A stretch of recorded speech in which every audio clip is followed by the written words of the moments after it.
Hello, Suns fans. This is Suns Latest. I am Rich Rubin. As of this recording, over 1,200 Suns subscribers. We got over 1,000 last week, and yesterday was the 100th episode of Suns Latest. I think we started in July. This is just crazy, but thank you so much. Your comments and your suggestions and your feedback is what makes Suns Latest what it is. So let's get to it. We're all still high from the Laker win. It was really fun. I actually got to go to the game, so just very, very blessed and very lucky. Feeling really happy about it today. So here's the quote, and this quote happened 2 nights ago. We're composed and play hard as well. That's what we do every single night. Our coach, he puts us in the right position to score, and he trusts everybody to make plays. We go out there, run the offense, and play hard. We're not the biggest team. We're not the glorified team, but we come out there and play hard every single night. Suns small forward Dillon Brooks.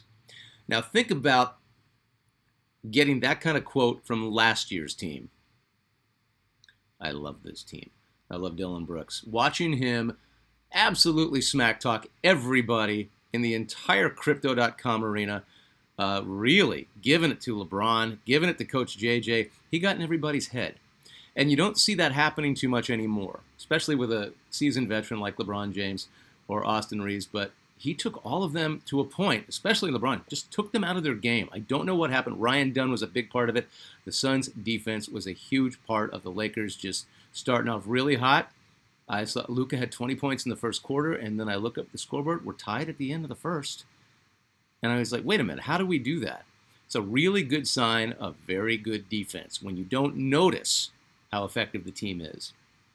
It was glorious. It was really cool. All right, so there's an injury, and on Monday he got 11 points on 4. First of all, listen to the stat line in 10 minutes. Devin Booker, 11 points, 4 of 7 shooting, 3 assists, 2 rebounds, plus a three-pointer that gave him over 17,000 career points. And he does this in 10 minutes, all in the first quarter. Devin Booker went up for a chest-to-chest shot near the basket against Laker backup center Jackson Hayes. The seat that I had, the post that holds up the net and the rim and on the stanchion and everything, I just saw him go up, and I just remember seeing him come down, and he fell, but it was like such a soft fall. It was almost like a judo fall where he just spread out and he got right back up. So nobody noticed that Book had gotten injured, and from Coach Ott, who said, I think it was on the finish on Hayes, he fell, and I don't think he felt it right away. Nobody saw it. He didn't feel it. But he mentioned it a couple plays after. You could obviously see him trying to stretch it at that point. It's the right groin, I think, as well. We kind of know where these things hit. We'll take a look tomorrow and know more after that, end quote.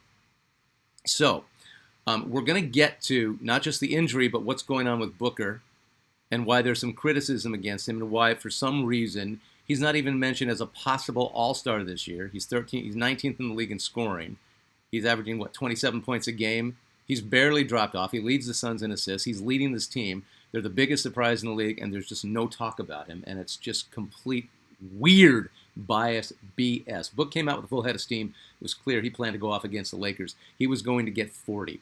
He's played in all 21 games this season. I'm sorry, he's at 25.7. He was 27 average less than 10 days ago. Almost 7 assists. He does it all for us, and I will keep you posted on the injury. We were at Houston Rockets Friday. KD should be back. I hope Book is healthy. I hope Grayson plays. I'd love to see Jalen Green come back. I'd like for us to be at full strength against this freaking Rockets team because I think we can beat them. With those guys out, it's a real tough matchup. They pose a big issue for us, and it showed the last time we played them, even without KD. I don't care that KD is there. I think we can hassle those guys. Game starts at 6 p.m. No national TV coverage. We are going to talk a lot about Book in these comments right here. And as I said before, your comments are what makes this thing great. So appreciate you ahead of time, and thank you very much. BYB Boxing. I will have to say it's been rather funny listening to commentators of other teams talk about the Suns over the last few games. Yeah, they didn't prep for the Suns. They kind of don't know what to say. They've been following all the major media outlets' headlines on this team's not going to have it. Their coach is brand new. Dillon Brooks shouldn't be your leading scorer. Devin Booker's not that great. How are they going to compete?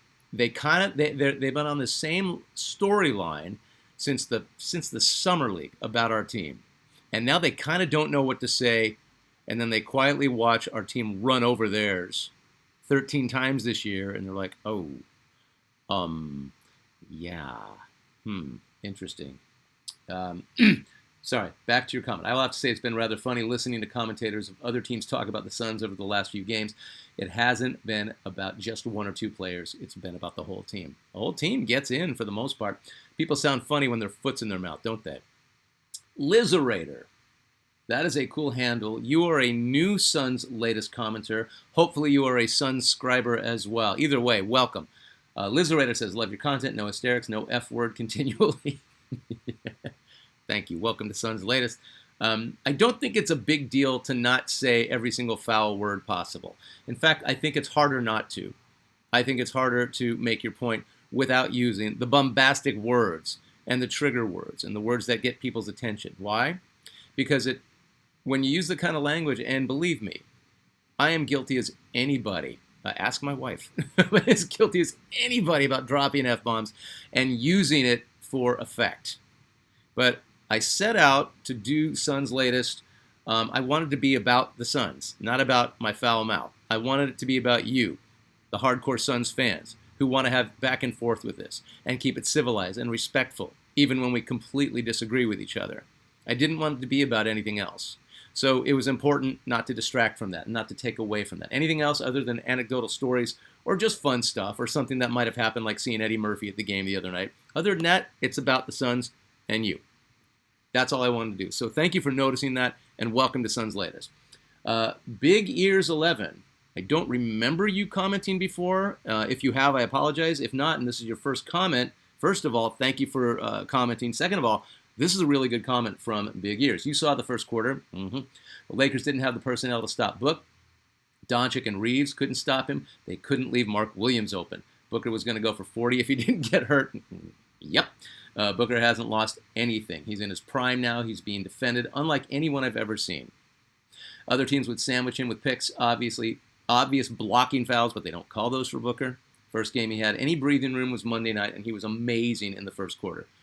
Yeah, really good observation. And being at the game, I saw Book come out, bull in a china shop. He was not going to be denied. He 100% had been smothered all season, as every team's strategy is and was. Just clamp down on Book, double team him, triple team him. None of those other guys can score. None of those other guys can play. How wrong they've been. Excellent comment and welcome and thank you. Doug Drew, the Suns are going to beat that team, be the team that nobody wants to play because we are too tough. Dylan the Villain, Goody, and Gillespie. Gillespie is now being called Villain 2. Junior Villain? What's he called? Dylan Brooks has called him Villain Junior or something like that. I'm sorry, I can't remember what it is, but he's got a new nickname.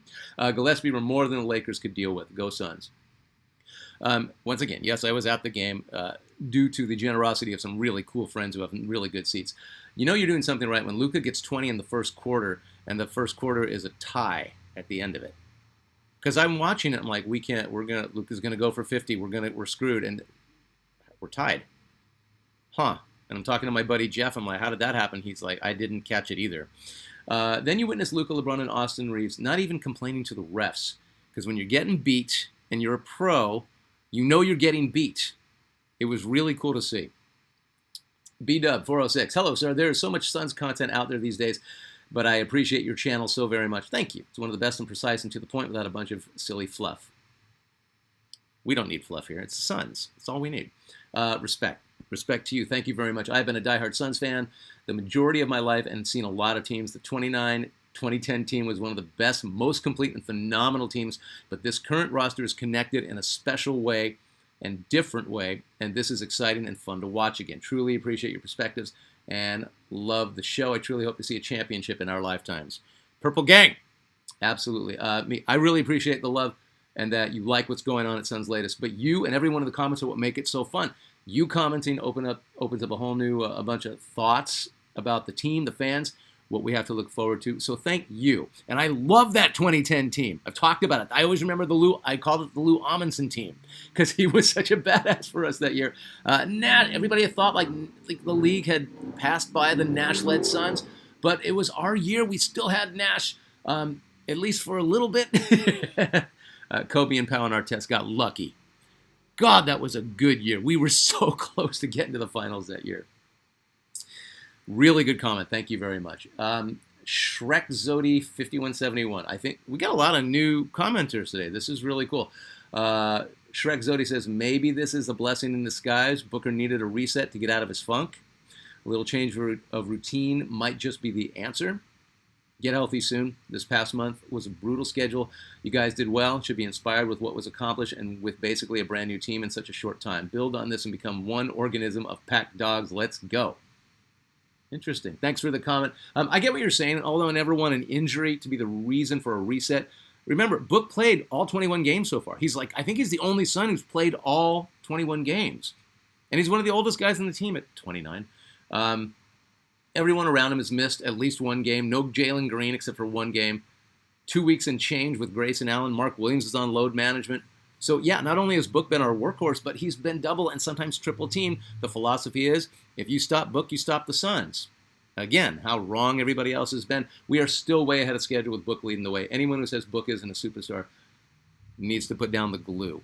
I'm tired of it. I don't want to hear it anymore. That guy is leading in the most effective way, as effective as he's ever been as a leader for us. And I don't want. He's not even mentioned in the All-Star. Honorable Man, ESPN put an article out this morning. It's like possible All-Stars. Dylan Brooks isn't mentioned. Devin Booker isn't even like long shot, outside shot. Top 20 scorer in the league, and he's not mentioned as an All-Star. You're all idiots. You're all freaking idiots. It's so frustrating, the disrespect that Devin Booker gets. All right, a little bit of NBA news, and then we're going to get back to our super sub, because why not? 37-year-old forward Danilo Gallinari. We've heard this name forever. 14 NBA seasons. He retired yesterday morning. Gallinari started with the Knicks, who drafted him 6th in 2008. I know he's not a Sun. I know he had nothing to do with the Suns, but hear me out. The son of Vittorio Gallinari, a teammate and roommate of former Suns head coach Mike D'Antoni, while they were members of Olympia Milano in the 70s and 80s. Danilo Gallinari also played for former Suns head coach Mike D'Antoni when he was the Knicks coach. He was injured a lot, and he missed 2 whole seasons with back injuries and an ACL tear. He was drafted by the Knicks, and he was injured most of that year with a back injury. It's like he just kind of couldn't get it together. But he was 6'10", freak three-point shooter at the time that a lot of guys that tall weren't even allowed to take three-point shooters or were even that good at it. But he kind of changed that. I don't think it's fair to say that he ushered in the stretch 5 because he wasn't a center. He was a forward. He was too slight a build to really be a center. But he definitely kept you honest with his three-point shooting. Who's the guy on Orlando? Rashard Lewis. Rashard Lewis was another. He was 6'10", but he was a finesse power forward. He kept you honest with his shooting. That's all he really could do. But he wasn't a center. But he was another big dude back in the day, in the mid to late 2000s, like right before 2010, when it was becoming okay for a 6'10" dude to shoot threes. Gallinari was one of the first ones to do that. His last game last year in the playoffs, he was a buck. They lost to the Pacers in the playoffs. Gallinari's 11,607 points is the most of any Italian player in league history. Pretty good run. All right, we're going to wrap it up with your legend of the day. Super Sub Edition, thought of by Suns scriber and Suns latest commenter, Nevetsov. Great idea. This is the second time this guy has said, hey, why don't we do this? Anytime you guys have a thought or suggestion for a feature that we can do on Suns latest, hit me up in the comments and we'll do it. And if it sucks, we won't. No, just have there's no bad ideas. It's just a matter of if we can get to them or not. So this guy had been a pro since 2004 in Slovenia, but he made his NBA debut with the Suns in 2008, selected 45th overall by the Spurs. We traded for his draft rights. The idea was this guy was going to take over for Nash when Nash either decided he didn't want to start or he left. We wanted him to retire as a Sun. It didn't really happen, at least at the time. Or Nash just wasn't going to be able to do it anymore. At 6'4", 190-pound, tough-as-nails point guard, who later became a shooting guard and was phenomenal as a shooting guard, Goran Dragic. The Dragon gave you everything and didn't back down to anyone. 2 stints with the Suns, 2008 to 2011, 2012 to 2015. He made an impact both times. I know what you're thinking. Let's talk about Game 3 in 2010 of the Western Conference semis against the Spurs. So the Dragon had 23 of his total 26 points in the fourth quarter. In a playoff game, he was a second-year NBA pro. This is his who is this guy? I remember watching this game. I saw this game live on television. My mouth was dropped. And I was living in Los Angeles. I think I texted 20 pals back in Phoenix going, are you seeing this? Are you seeing this? And we're all losing our minds. watching him do this. 10 for 13 from the field, 5 for 5 3-pointers, and a 4-point play as the Suns overcame an early 18-point deficit to defeat the dreaded, hated, miserable Spurs. 110-96, took a 3-0 lead in the best-of-7 series. Teammate Grant Hill said, quote, I think it's safe to say that may have been the best fourth quarter performance I have ever seen in a playoff game, end quote. I can't even come close to thinking about a better fourth quarter performance in a playoff game by anyone. Maybe Pau Gasol in one of the Lakers title runs. But I can't name the game and I can't remember the year. I remember Dragic did that year. That was crazy. It is to this day, it's the best fourth quarter playoff performance I have ever seen. And it completely gets forgotten except by us diehards. Off to Houston, as I vaguely remember, he wanted a better contract. We still had Nash, who was surprisingly still effective. And I think Goran Dragic left with our blessings. We didn't want him to go, but we understood. 2011 NBA lockout, he goes to Baskonia for the year. He goes back to Houston since they still had his NBA rights. Plays for 2012.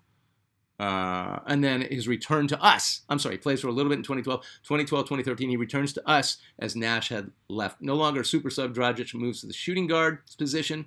We now had Eric Bledsoe at the point.